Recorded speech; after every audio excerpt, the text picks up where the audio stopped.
For those who aren't familiar with either of these publications, both online and print, first of all, Matt, tell us about Collider and what it is you do. I joined Collider in September of 2007, basically freelance, but without money, just because I wanted to write about movies. And from there, speaking with the site's editor-in-chief, he wanted someone to write up entertainment news, not gossip, but what movies were getting made and deals and things like that, but with sort of snarky, sharp tone. And I thought I could do that. And from there, today I'm the managing editor. I do make money from it, which is nice. But on a daily basis, I still review movies, which is what I love to do. But most of my work still involves taking the daily news, but not just reprinting it, but providing analysis and hopefully a little humor to it. And that's sort of where Collider is right now. How would you define your audience? My audience is, or Collider's audience, is primarily men ages 15 to maybe 39, self-identified geeks that when we get a story, for instance, last night there was a rumor that Anne Hathaway may play Black Cat in Spider-Man. So we had to explain that it wasn't that she's like this close to the role, but that many actresses are auditioning for this part. It's a huge part. But we also had to make sure that we covered that story as fast as possible, because we have a lot of competitors. A lot of the major movie websites appeal to that demographic, and so we're competing with them. But by the same token, I feel like what sets us apart is we cover movies that may not appeal to that demographic. We have been running Twilight New Moon coverage over the past week, and we don't exclude. We know a big movie when we see it, and so we're not trying to cut out a potential audience. I.e. girls. I.e. girls. There's a lot of room for growth there. And Tim, you've been with Paste now since its inception, and you're one of the co-founders. Right. So how long has Paste been around, and when you started it, did you ever envision it would end up where it is? The magazine started in 2002. There was a website that actually just sold CDs that predated that in '98. And so I helped found the magazine and was film editor initially. Now I'm president of the company, so I do lots of things, but I still try to do some reviews on occasion and interview directors and actors. And this year has been a particularly challenging year. Anybody who knows Pace Story has probably heard that part of that. But the magazine grew pretty quickly. I think it did surprise us how fast it grew. We're not huge, but the only music magazines bigger than us are Spin and Rolling Stone and Vibe, which is where they're going to end up on print at all. But it's been a good run. What's your circulation, your official print run? We're 205 rate base, which is the magazine term for paid readers, and then about 500,000 readership in print pass-along rates. And then we have about 600 to 700,000 unique visitors to the website. And you said it started online with a music subscription. What was the foundation? We were selling CDs by artists, just pre-recorded CDs, mostly independent artists, a lot of singer-songwriters, which we've much broader than that now in terms of our coverage. But you had an online presence from day one, which right. I think is unique for a lot of publications.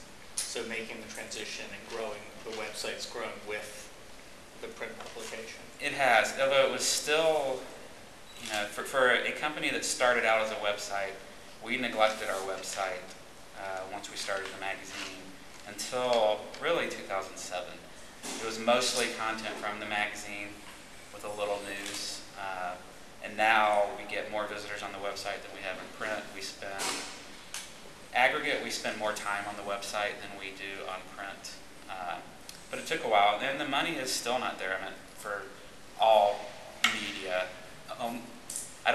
any case where someone who has a traditional media property or those where the online revenues are anywhere close to what their traditional revenues are now. The profit margins are obviously higher, but if we had to go online only, it would be a much smaller company. So even though traditional media is transitioning, it's still a significant force, and until the advertising model changes, I imagine it will continue to be where a lot of companies put their effort. And for those who aren't familiar with it, can you go into a little bit about the Safe Space campaign and how that worked, and where you found your support, and whether that surprised you? So we actually had a good year last year, despite it officially being a recession, we now know. But Q4, which is when everything started blowing up, it started to hit us, and we were up on the year. We were way up in September, and by the end of the year, we were just barely up. So that means our Q4 was just through the toilet, and that continued into Q1. And we're myself, the editor, and the publisher own the magazine, so there aren't deep pockets, and there were no cash reserves. And so we were faced with the situation of, advertising revenue is drying up, subscription revenue is just a normal cycle, but people subscribe either typically middle of the year or at the end of the year for gifts. So we were at the first half of the year not getting that cash, so we were just out of money. So we said, well, we can close it up, but that would hurt a lot of people, not just our employees, but people we owed money to and subscribers who had paid, freelancers, etc.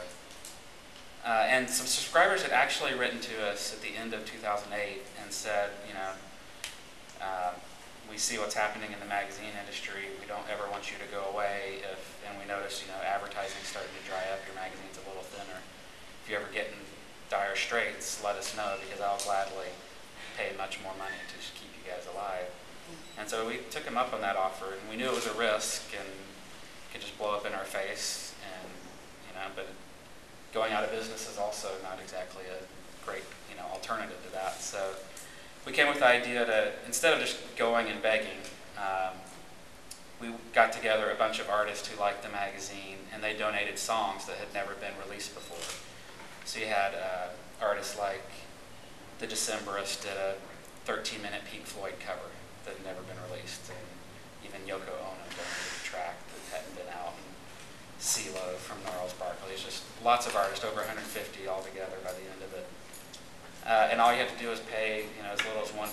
Any donation, you could download 150 songs, and you would help us. And we were very straightforward and said, here's the deal, here's the situation we're in. We didn't try to, hey, get a lifetime subscription, which is what one publisher recommended to us. But we didn't want to cheat people out of the money. If they were given, they had to know that, hey, this might be the end. So if you want to see us around, give. And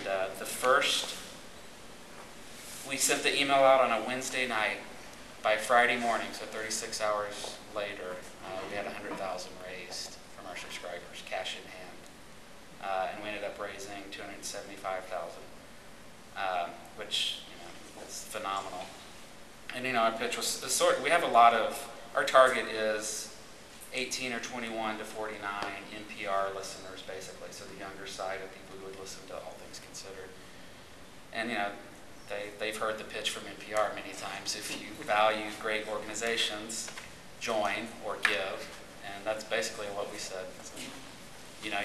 Your magazine is subsidized by advertising. Part of the start of this idea was hearing a publisher at a conference. She told me that a reader had complained about the advertising they were getting. They used to be really indie, and then they started getting Ford and Absolute Vodka and all the big advertisers, and said, oh, you've lost all credibility.